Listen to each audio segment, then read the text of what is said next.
طلوع شمس اور غروب شمس کے حوالے سے مختلف علماء کی رائے سامنے آتی ہے. خود ساتھ صلی اللہ علیہ وسلم سے منسوب بات روایات بھی ہیں کہ ان میں عبادت ادا نہیں کرنی چاہیے. لیکن سوال اگر آپ جس طرح اصول بیان کرتے ہیں کہ ظاہری بات ہے اگر یہ شرک کے مظاہر تھے پہلے زمانے میں، لوگ اگر سورج کی پوجا کرتے تھے، لیکن ہم اس نیت سے اگر نہیں کر رہے اور ہم طلوع شمس اور غروب شمس کے موقع پہ اللہ ہی کے لیے نماز پڑھ رہے ہیں تو اس میں پھر کیا قباحت ہے؟ نہیں، دیکھیے بات یہ ہے کہ اللہ تعالیٰ نے یا اللہ کے پیغمبر نے جو عبادات مقرر کی ہیں وہ محل اجتہاد نہیں ہوتی.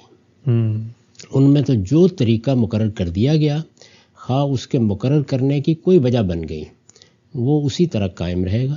اس میں آپ کوئی تبدیلی نہیں کر سکتے سوائے اسی اصول کے کہ کہیں مشقت پیدا ہو گئی تو رخصت آپ کو مل جائے گی. لیکن جیسے ہی وہ مشقت دور ہوگی یا وہ مشقت اس جگہ لے آئے گی کہ جو ضروری مشقت اس چیز کے لیے ہے وہ اس کے دائرے میں آ گئی تو آپ اصل کی طرف لوٹ جائیں گے. ٹھیک، لیکن حرم میں تو اجازت ملتی ہے؟ حرم میں تو اجازت دی ہے، خود شارع نے دی ہے. اچھا، اس لیے کہ وہاں پر اس کا احتمال ہی ختم ہو گیا کہ آپ کسی اور کی عبادت کریں گے.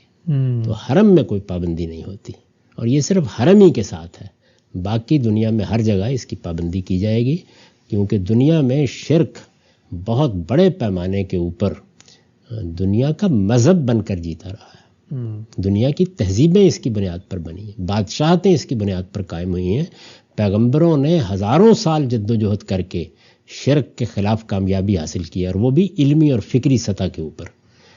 سیدنا مسیح اور رسالت مآب صلی اللہ علیہ وسلم ہیں جن کو سب سے زیادہ کامیابی ہوئی ہے اس معاملے میں.